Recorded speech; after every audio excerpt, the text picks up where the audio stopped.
নমো বিষ্ণু আজ্ঞা করো এই রে খাই খালি ওম মুক্তং কুমা দত্তদাসং সর্বমঙ্গল কাম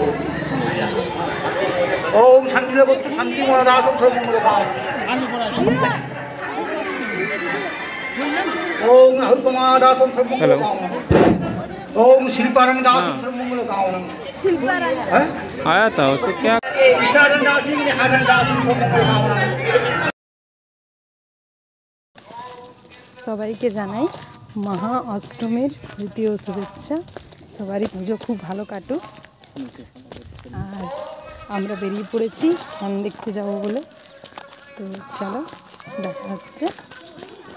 ভিডিওটা শুরু করেছিলাম মন্ত্র দিয়ে। তো দেখো এখানে আমরা সবাই টোটো করে বেরিয়ে পড়েছিলাম। দিদিভাই, এটা আমার দিদিভাই, বেটু, বড় বেটু, ছোটো বেটু, মেজো বেটু সবাই গেছিলো, আর মা ছিল। আর এইখানে এই যে খুব সুন্দর কাশবনটা লাগছিল, তার জন্য একটু ফটো করে নিয়েছিলাম, মানে ভিডিও করে নিয়েছিলাম। তারপর দেখো আমরা পৌঁছে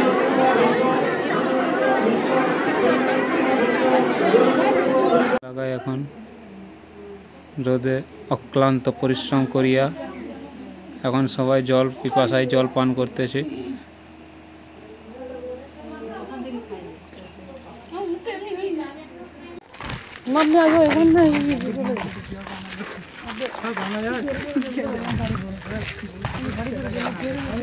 গ্রামের রাস্তায় হাঁটছে তিনজন। বাবা ফোন করে নিতে পারছে, দেখো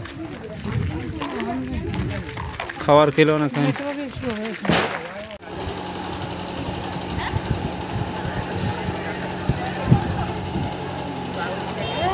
দুর্গাপুজোর সময় কাশ ফুলে কত সুন্দর লাগে বলো, পুরো রাস্তাগুলো যেমন কত সুন্দর দেখতে লাগে। এখানে আমরা সবাই বাড়ি চলে যাচ্ছিলাম খ্যান দেখে পড়ে, কারণ বিকেলবেলায় বেটুর প্রোগ্রামও ছিল, ডান্সে ও পার্টিসিপেট করেছিল ডান্স কম্পিটিশনে।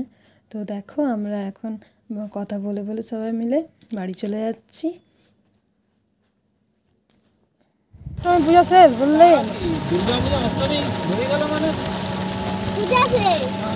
এখানে আমি বেটুকে রেডি করে দিচ্ছিলাম ডান্স প্রোগ্রামের জন্য। আমি এখন রেডি হয়ে যাচ্ছি, আর এটা আমার দাদা। তো এখন আমি প্রোগ্রাম করতে যাব, তো চলো যাও যাও। বেটু এখানে ডান্স করছে ওই শ্রী গণেশা দেবা সংটাতে।